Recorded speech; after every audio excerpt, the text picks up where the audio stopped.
Hare Krishna. Today I am reading the chapter 7, the salvation of the lovers. Yes, I am reading only, you have to listen.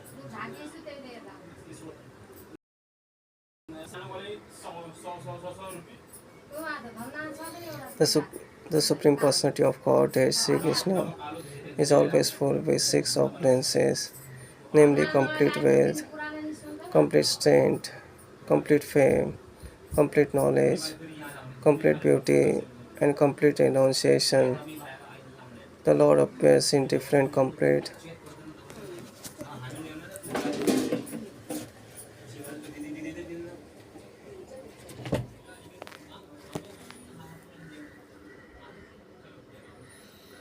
knowledge, complete beauty, and complete renunciation. The Lord appears in different complete eternal forms of incarnation. The conditioned soul has immense opportunity to hear about the transitional activities of the Lord in these different incarnations.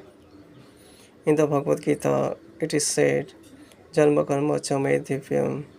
The pastimes and activities of the Lord are not material, they are beyond the material conception, and the conditioned souls can benefit by hearing such uncommon activities. Hearing is an opportunity to associate with the Lord. To hear His activities is to evolve one's transitional nature simply by hearing. The conditioned soul has a natural aptitude to hear something about the conditioned souls in the form of fiction, drama, and novel. That inclination to hear something about others may be utilized in hearing the pastimes of the Lord. Then one can immediately evolve his transitional nature. Sri Krishna's pastimes are not only beautiful, they are also very pleasing to the mind. If someone takes advantage of hearing the pastimes of the Lord, the material contamination of dust accumulated in the heart due to long association with material nature can be immediately cleansed. Lord Chaitanya also instructed that simply by hearing the transitional name of Lord Sri Krishna, one can cleanse the heart of all material contamination. There are different processes for self-realization, but the process of devotional service, of which hearing is the most important function, when adopted by any conditioned soul, will automatically cleanse him of the material contamination and enable him to realize his real constitutional position.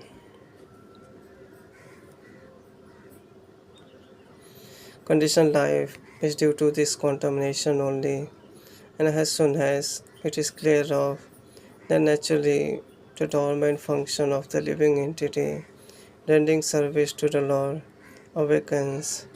By developing this eternal relationship with the Supreme Lord, one becomes eligible to create friendship with the devotees. Maharaj Pariksit recommended from practical experience, let everyone try to hear about the transitional pastimes of the Lord. This Sri Krishna treatise is meant for that purpose, and the reader may take advantage of it to attain the ultimate goal of human life. The Lord, out of His causeless mercy, descends to this material world and displays His activities just like an ordinary man. The impersonalists or the atheist class of men consider Sri Krishna to be an ordinary man like themselves, and so they deride them.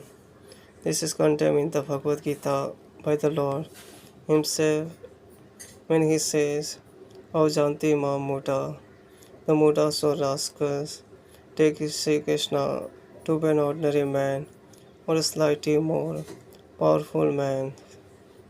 Out of their great misfortune, they cannot accept him as the Supreme Personality of Godhead. Sometimes such unfortunate persons misrepresent themselves as incarnations of Sri Krishna without referring to the authorized scriptures. When Sri Krishna gave up a little more, he began to turn himself backside up.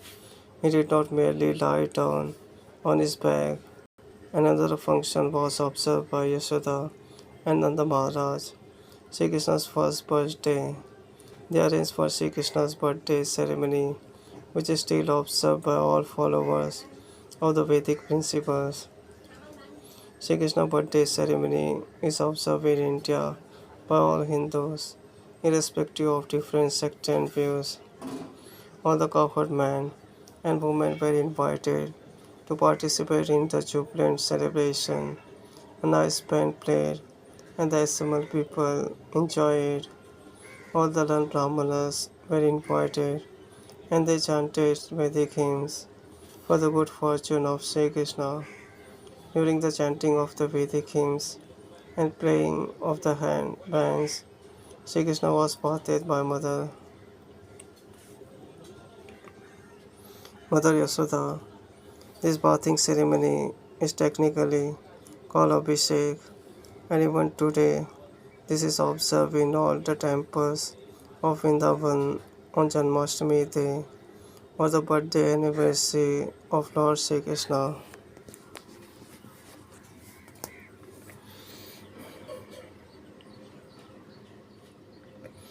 On this occasion, Mother Yashoda arranged to distribute a large quantity of grain and first class cows decorated with golden ornaments were to be given in charity to the learned, respectable Brahmanas.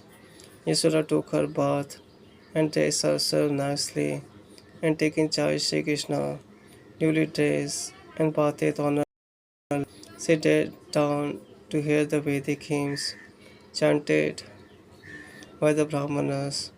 While Mother Yashoda was listening to the chanting of the Vedic hymns, the child appeared to be falling asleep, and therefore she very silently laid him down on the bed, when engaged in receiving all the friends, relatives, and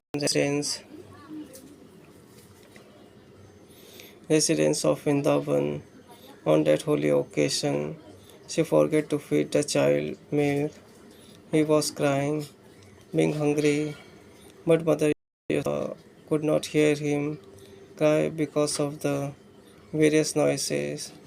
The child, however, became angry because he was hungry and his mother was not paying attention to him.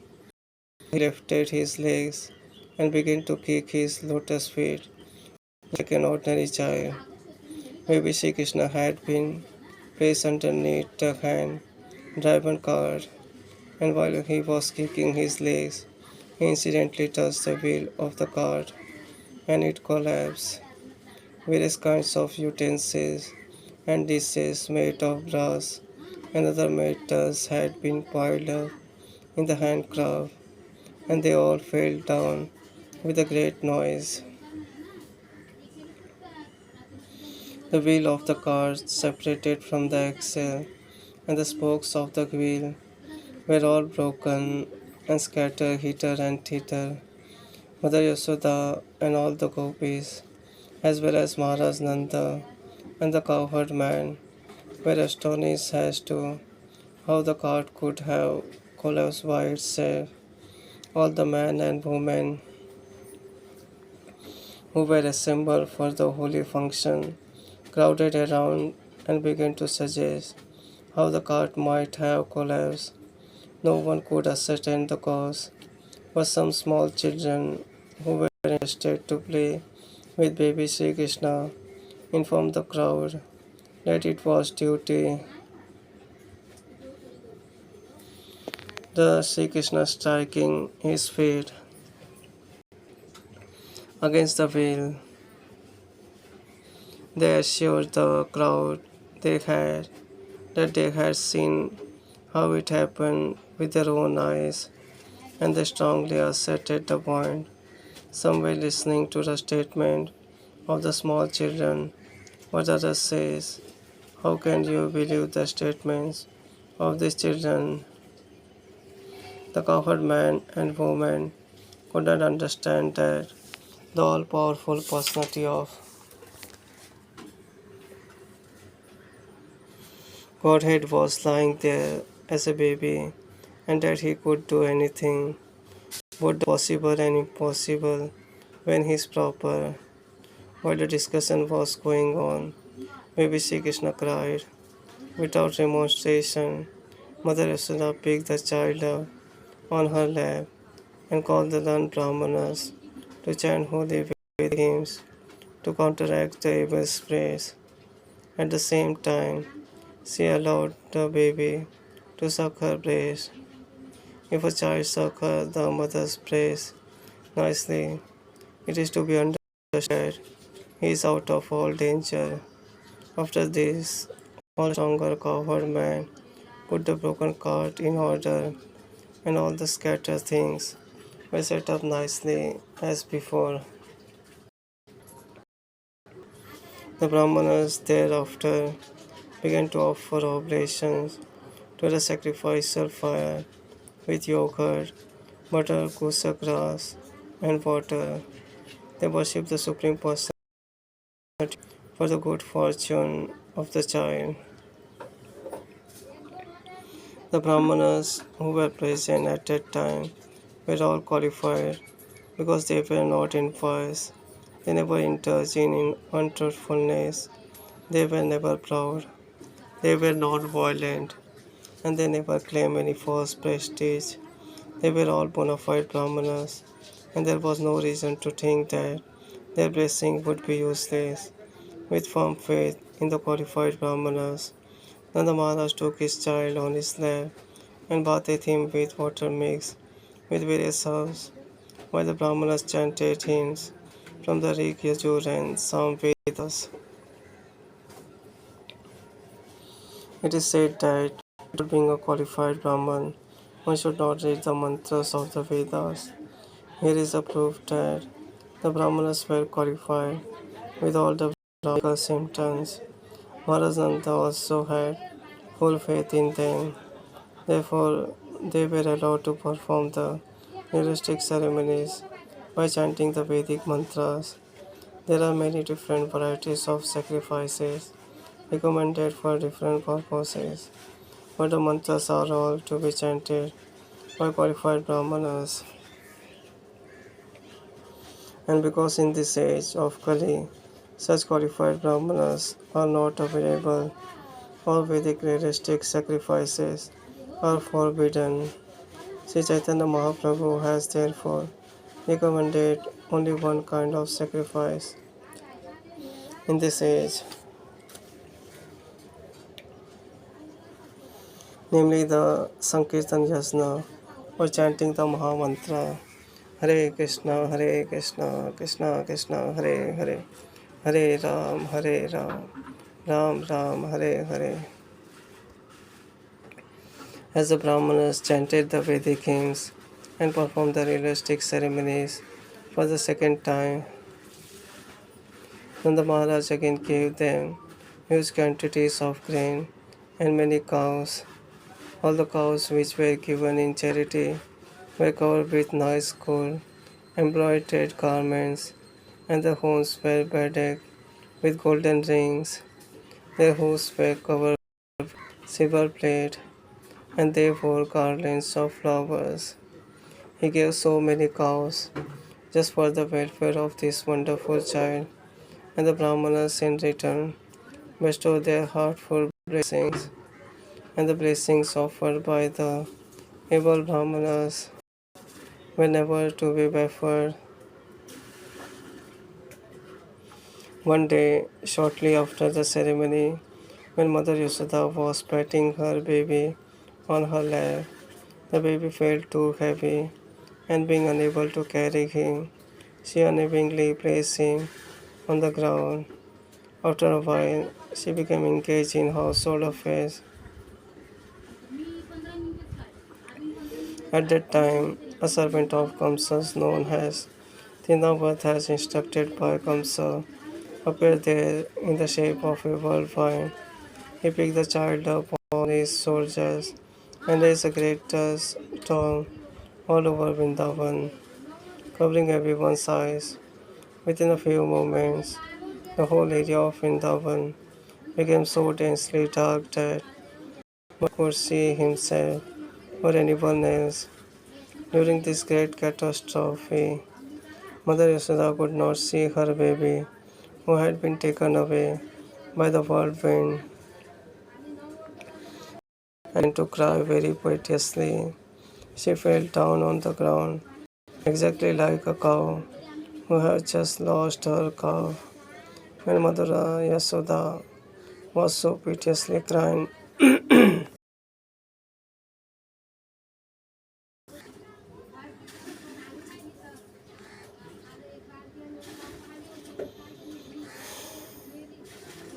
she fell down on the ground, exactly like a cow who had just lost her calf. When Mother Yashoda was so piteously crying, all the cowherd women immediately came and began to look for the baby, but they were disappointed and could not find him. The Tindavar demon went high into the sky with baby Sri Krishna on his shoulder, but the baby assumed such a weight that suddenly he could not go any further and he had to stop his whirlwind activities. Baby Sri Krishna made himself heavy and began to weigh down the demon, catching hold of his neck. Tinawat felt the baby to be as heavy as a big mountain, and he tried to get out of his clutches, but he was unable to do so.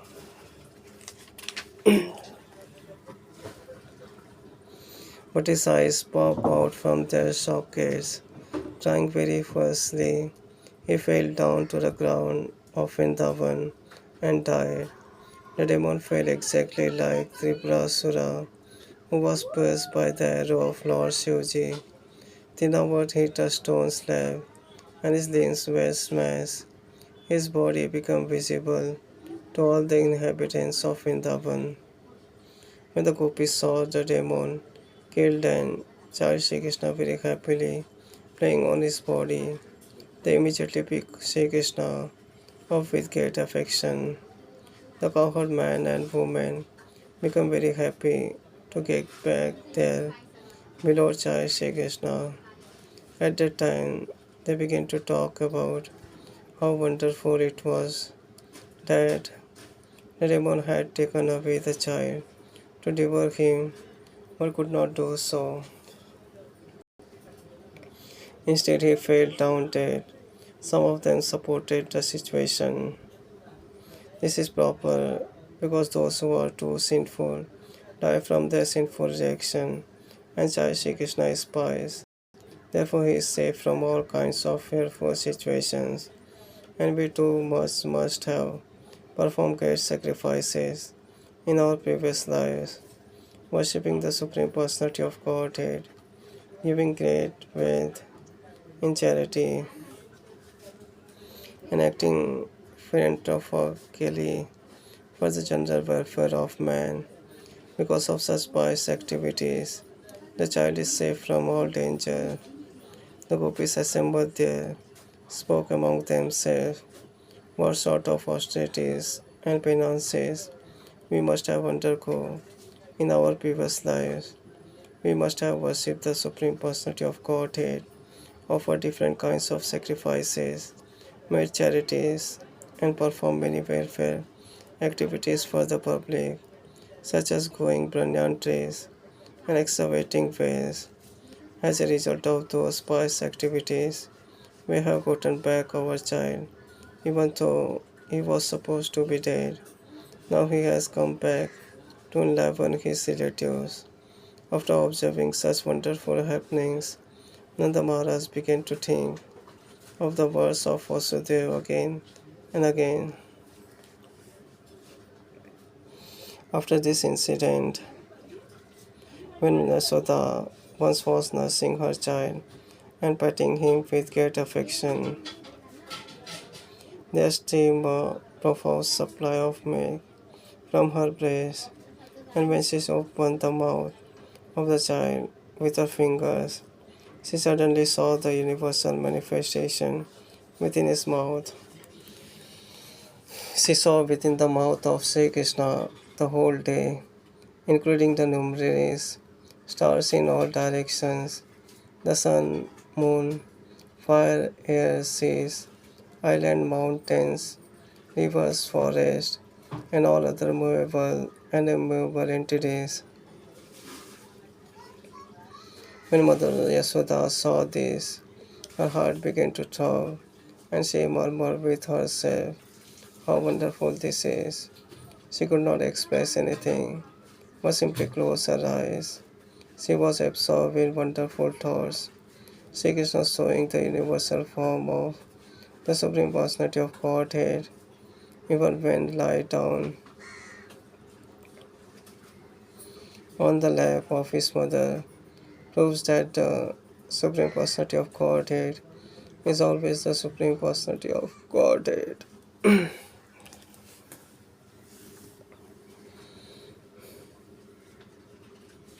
Whether he is manifested as a child on the lap of his mother or as a charioteer on the battlefield of Kurukshetra, the conclusion of the impersonalist that one can become God by meditation or by some artificial material activities is hereby declared false. God is always God in any condition or status, and the living entities are always the parts and parcels of the Supreme Lord. They can never be equal to the inconceivable supernatural power of the Supreme Personality of Godhead.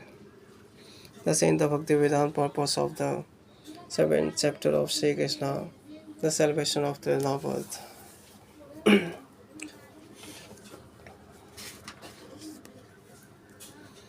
Chapter 8, Vision of the Universal Form.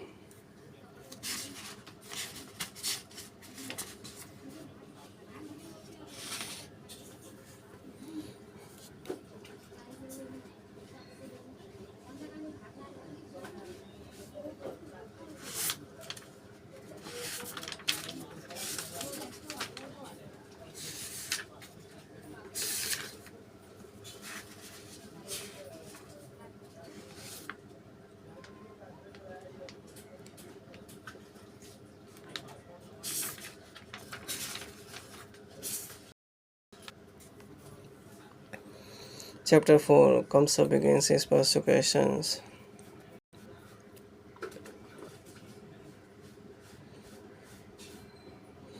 After Vasudeva adjusts things as they had been before, he carries Sri Krishna to Gokul, and all the doors and gates become similarly closed. The gatekeepers awoke and hear the newborn child crying. Kamsa was waiting to hear the news of the child's birth, and the gatekeepers immediately approached him and informed him that the child was born. At that time, Kamsa got up from his bed very quickly and exclaimed, "Now the cruel date of my life is born." Kamsa became perplexed now that this date was approaching, and his hair scattered. Immediately, he proceeded toward the place where the child was born. Devaki, on seeing her brother approaching, prayed in a very meek attitude, "Sir, my dear brother, please do not kill this female child. I promise that this child will be the wife of your son. Therefore, don't kill her. You are not to be killed by any child. The woman was dead. You are to be killed by a male child. So please do not kill her. My dear brother, you have killed so many of my children who were just born, shining like the sun. This is not your fault. You have been advised by demonic friends to kill my children. But now I beg you to execute this goddess. Later live as my daughter. Kamsa was so cruel that he did not listen to the pitiful prayers of his sister Devaki. He forcibly grabbed the newborn child to rebuke his sister and attempted to dash her on a stage mercilessly. This is a graphic example of a cruel demon who could sacrifice all relations for the sake of personal gratification.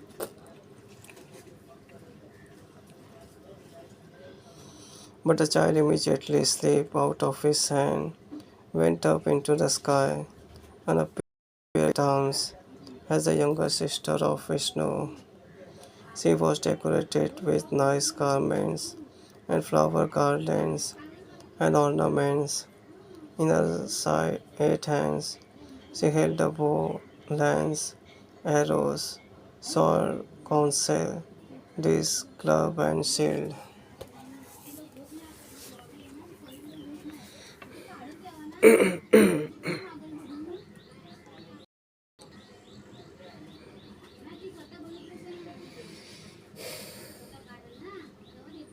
Seeing the appearance of the child was actually the goddess Durga.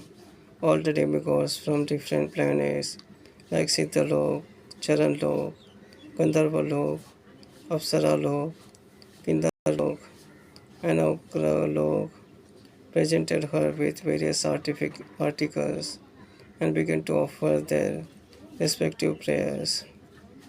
From above, the goddess addressed Kamsa, Rascal, how can you kill me? The child who will kill you is already born before me, somewhere within this world. Don't be so cruel to your poor sister. Hence, Goddess Durga became known by various names in various parts of the world.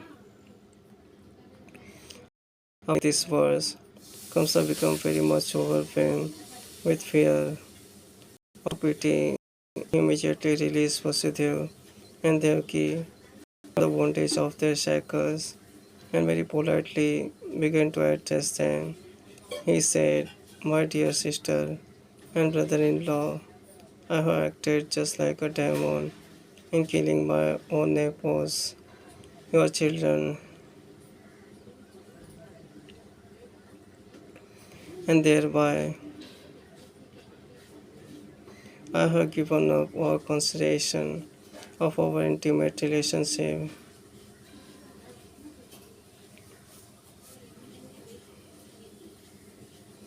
I have given up all consideration of our intimate relationship. I do not know what will be the result of this invidious acts of mine. Probably I shall be sent to the hell where killers of Brahmanas go. I am surprised, however, that the celestial prophecy has not come true. It is not only in human society that false propaganda is found. Now it appears that even the celestial denizens speak lies. Because I believe in the words of the celestial denizens, I have committed so many sins by killing the children of my sister, my dear Vasudev and Devaki. You are both very great souls.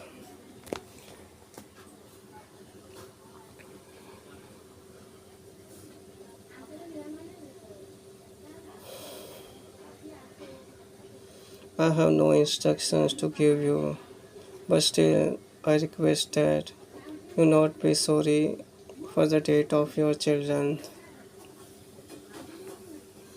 Every one of us is under the control of superior power, and that superior power does not allow us to remain together.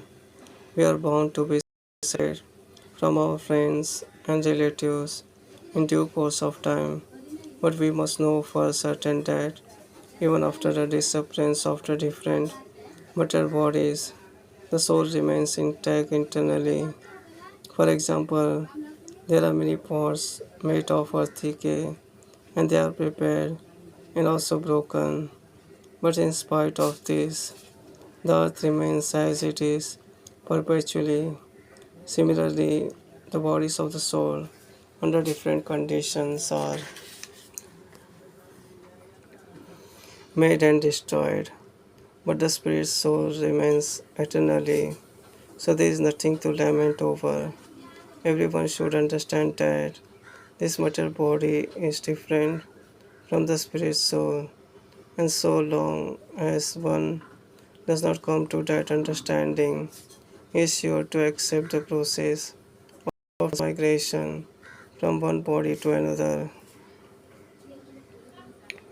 My dear sister Devki, you are so gentle and kind. Please excuse me. Don't be aggrieved by the death of your children, which I have caused. Actually, this was not done by me, because all these are predestined activities. One has to act according to the predestined plan, even unwillingly. People understand that end of the body, the self dies, or they think that one can kill another living entity. All these misconceptions obliges one to accept the condition of material existence. In other words, as long as one is not firmly convinced of the eternity of the soul, one is subjected to the tribulation of be killer and kill. My dear sister Devki and brother-in-law Vasudev, kindly excuse the atrocities I have committed against you. I am very poor-hearted. You are so great-hearted. So take compassion upon me and excuse me. While Kamsa was speaking to his brother-in-law and sister, tears flowed from his eyes, and he fell down at their feet, believing the words of Durga Devi, whom he had tried to kill. Kamsa immediately released his brother-in-law and sister. He personally unlocked the iron shackles and very sympathetically showed his friendship for his family members. When Devaki saw her brother so repentant, she also became pacified and forget all his atrocious activities against her children. Vasudeva also, forgetting all past incidents, spoke smilingly with his brother-in-law. Vasudeva told Kamsa, "My dear fortunate brother-in-law, what you are saying about the material body and the soul is correct. Every living entity is born ignorant, misunderstanding this material body to be self. This conception of life is due to ignorance, and on the basis of this ignorance, we create enmity or friendship, lamentation, jubilation, fearfulness, envy, greed, illusion, and madness are different features of our material concept of life. A person influenced like this engages in vanity only due to the material body. Being engaged in such activities, we forget our eternal relationship with the Supreme Personality of Godhead. Vasudeva took the opportunity of Kamsa's benevolence and informed him that these artistic activities were also due to this misconception of life, namely taking the material body to be the self. When Vasudeva talked with Kamsa in such an illuminating way, Kamsa became very much pleased, and his guilt for killing his nephew subsided. With the permission of his sister, Devaki and brother-in-law, Vasudeva, he returned to his home with a relieved mind. But the next day, Kamsa called all his counselors together and narrated to them all the incidents that had happened the night before, all the causes of concern were demons and eternal enemies of the demigods. So they became depressed upon hearing their master speak of the night's events. Although they were not very much experienced or learned, they began to give instructions to Kamsa as follows. Dear sir, let us now make arrangements to kill all who were born within the last 10 days in all towns, countries, villages, and pasturing grounds. Let us execute this plan. We think that the demigods cannot do anything against us if we perform these atrocities. They are always afraid of fighting with us, and even if they wish to check our activities,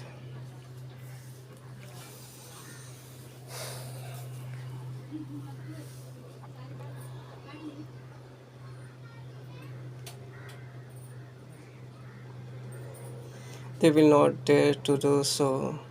Because of your immeasurable strength, they fear your bow. Indeed, we have practical experience that whenever you stood to fight with them and began to shower your arrows on them, they immediately fled in all directions just to save their lives. Many of the demigods were unable to fight with you, and they immediately surrender themselves unto you by losing their turbans and the tufts of hairs on their heads. With folded hands, they began to see you, they spared them and said, My Lord, we are all afraid of your strength. Please release us from this dangerous fight.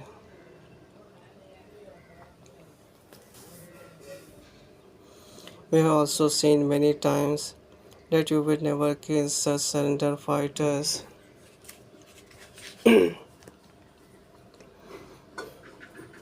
When they were all fearful, their bows, arrows, and chariots broken, forgetful of their military activities, and unable to fight with you.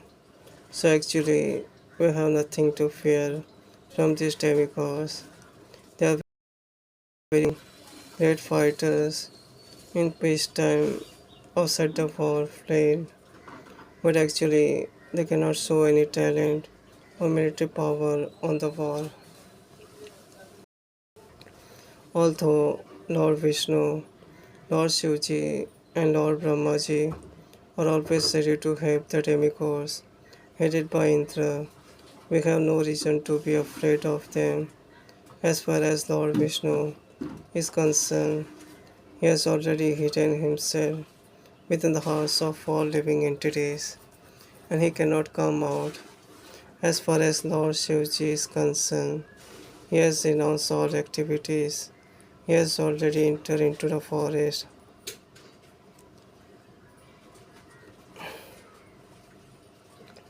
and Lord Brahmaji is always engaged in different types of austerity and meditation. And what to speak of Indra, he is a straw in comparison to a stain. Therefore, we have nothing to fear from any of these demigods, but we must not neglect them, for the demigods are our determined enemies. We must be careful to protect ourselves, to root them out from their very existence. We should just engage ourselves in your service and be always ready for your command. The demons continued to say, if there is some disease in the body which is neglected, it worsens and becomes incurable. Similarly, when one is not careful about restraining the senses and lets them those, it is then very difficult to control them. Therefore, we must now be very careful of the demigods before they get too strong to be subdued. The foundation of the strength of the demigods is Lord Vishnu, because the ultimate goal of all religious principles is to satisfy him. The Vedic injunctions, the Brahmanas, the cows, austerities, sacrifices, performance, and distribution of wealth are all for the satisfaction of Lord Vishnu. So let us immediately begin by killing all the Brahmanas who are in charge of the Vedic knowledge, the sages who are in charge of sacrificial, realistic performances. Let us kill all the cows which are the source of butter, which is so necessary for performing sacrifices. Please give us your permission to kill all these creatures.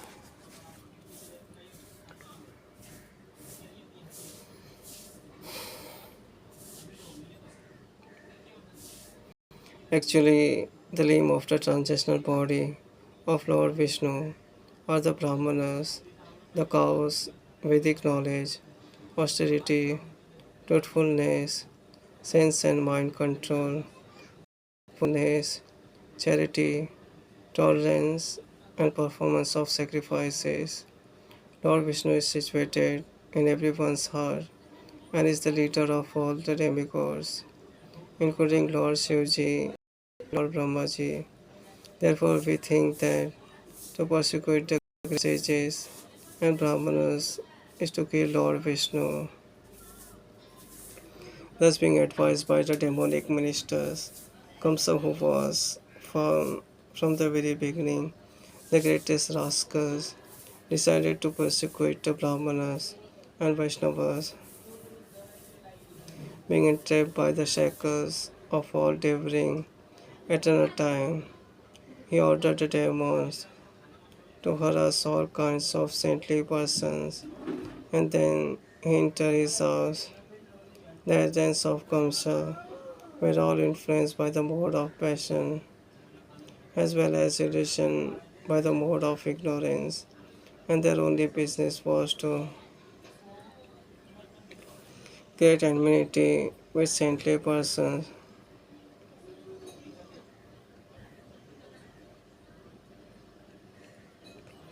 Such activities can only reduce one's duration of life. The demos accelerated the process and invited their deaths as soon as possible. The result of persecuting saintly person is not only untimely death, the act is so offensive that the perpetrator also gradually loses his beauty, his fame, and his religious principles, and thus his promotion to higher planets is checked.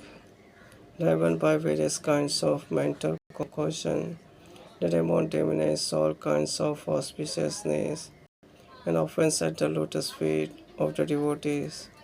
And Brahmanas is greater offense that than that committed at the lotus feet of the Supreme Personality of Godhead. A civilization that commits such sinful activities generally loses all faith in the Supreme Lord, and such a godless civilization becomes the source of all calamities in human society. The saint of Bhaktivedanta purpose of the fourth chapter of Sri Krishna comes up against his persecution.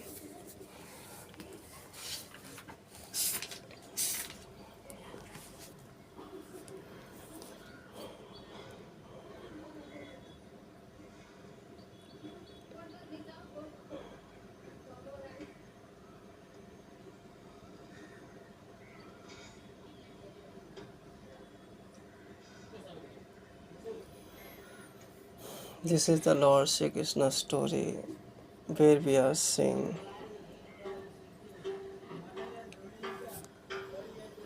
because the sound came from the cloud from the upper that the eighth child of sun of your sister be killed to you. So this way demon of that its son will kill me. So in this way he captured both the brother and sister, my sister and in brother-in-law. So this way he captured in the prison by demon whose name was Kamsa. So he think that the child will kill him. So one by one he decided that he will kill all the child. Then after that his brother means his sister-in-law addressed the demon Kamsa that why you kill your means sister. Means Kamsa think that if I kill my sister, so what is the necessity of to afraid of all this? So he advised that why you kill your sister? The eighth son of your son, eighth son of his sister will kill you. So this is a promise that whenever the one will came, I will kill your hand. Either you keep it yourself, kill him. I will not care, but save your but your sister. So this proposal accepted, though comes a thing that yes, this is right. She is not kill me. Her child, the baby eighth child will kill me. So if I kill everyone, there is a also my sister.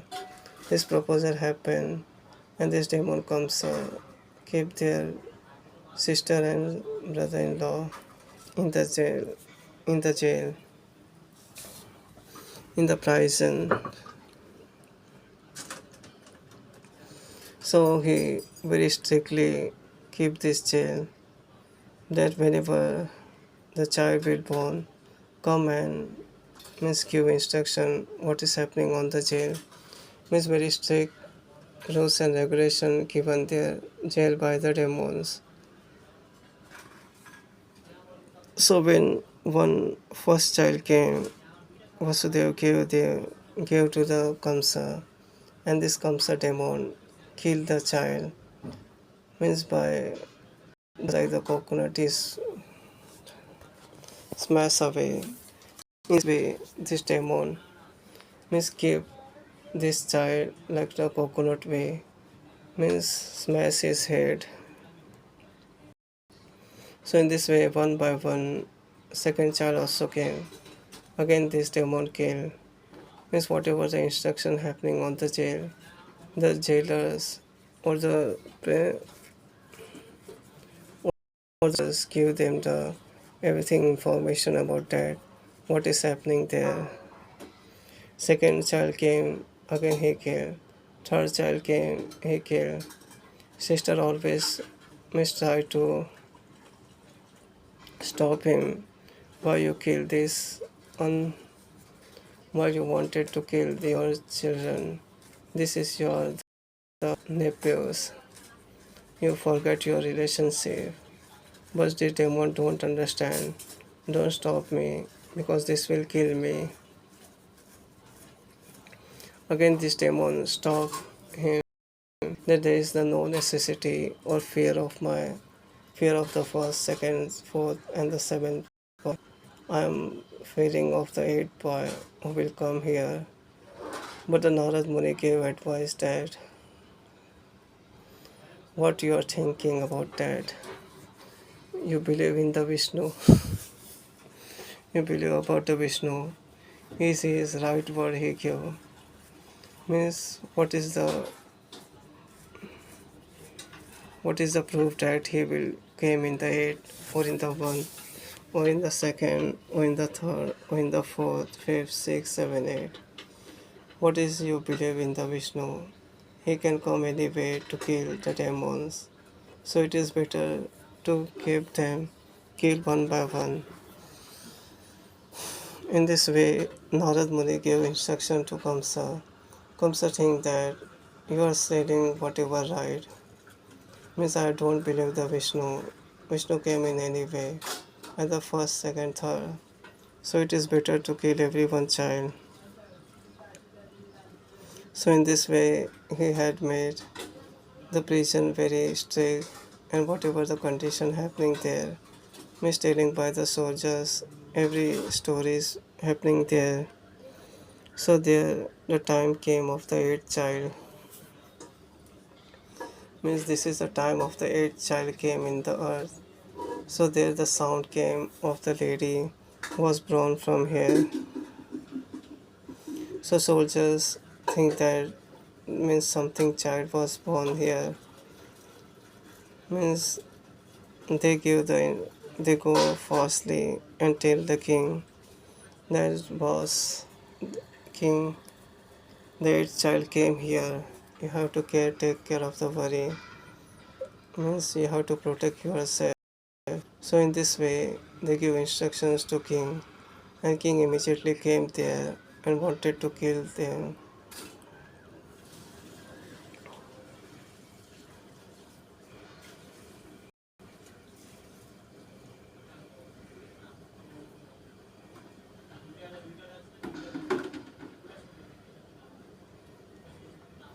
So in this way he think that now this eighth child came, I want to kill them. Comes the thing and go fastly, thinking that I have to destroy him. If I destroy him, I am be safe here.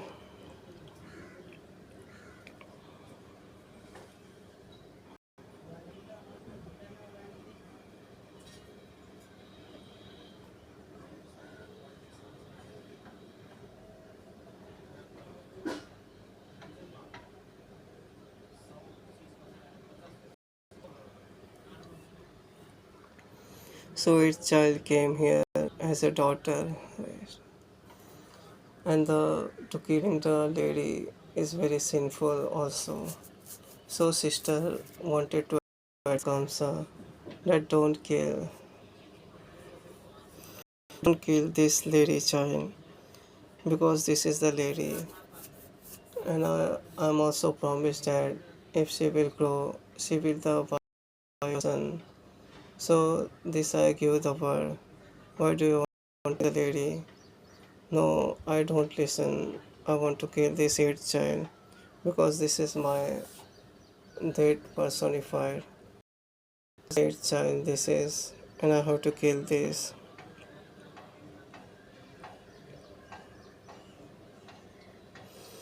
Means demon think anyway to kill the right persons or to kill the truth and wanted to live demonic life. So in this way the Lord also decided. The Lord is the protector to save his devotees.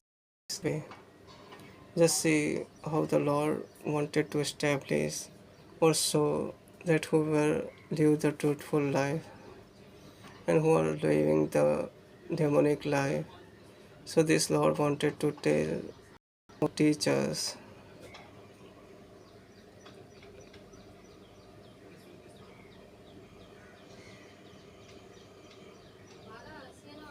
So again, the Kamsa wanted to take that child's head, making both the hands, one in the leg side, one in the hands of the Miss head, Mr. Stone, to dash on mercilessly. Miss this one is doing by the demon Kamsa, but the Lord power is we have to see in that how the Lord will establish everything.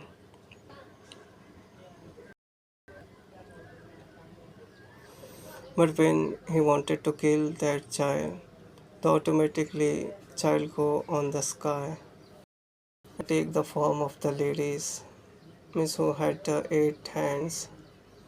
and eight hands with eight handles. She also have the decorated with nice garment and flower garlands have in their 8 hands.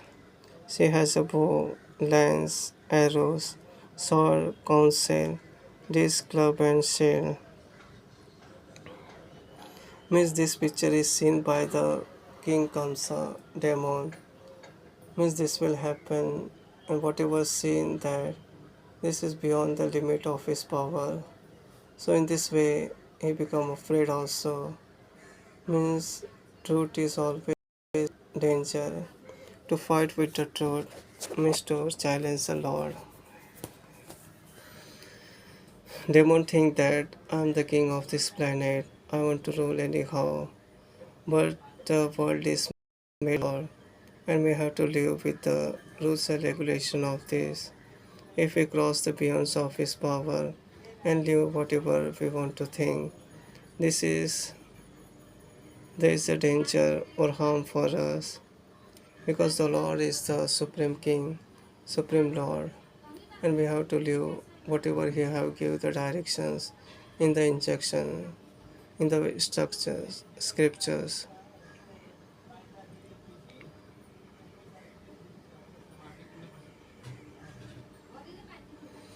Means whenever the good people or the respectable people came in the earth, so it is a duty of the people.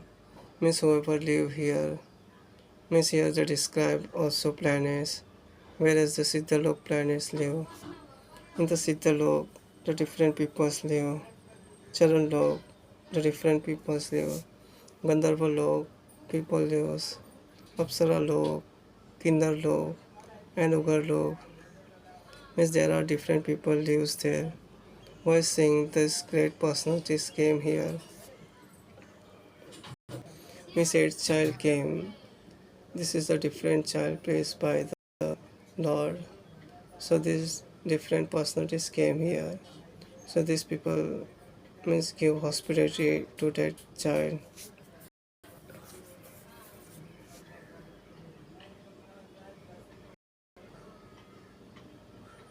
So in this way they brought various articles and began to offer their respective prayers. Respective prayers means things written in the book when this came here. So to show the supremacy, the goddess Kali also addressed him, rascal, how you dare to kill me, how you want to touch or kill me. Means the child who want to kill you is already born there, somewhere within this world. Means don't be so cruel to your poor sister. Means whatever you show your power to your, means whoever the less power people or your sister or the ladies or the less power people, you don't have to do this. If you want to fight, just fight with the eight child. Don't fight with these poor people. In this way, she tell this tale to this Kamsa and disappear from there. And this goddess Durga also is known by the different name in this world. Means this is happening here in the story.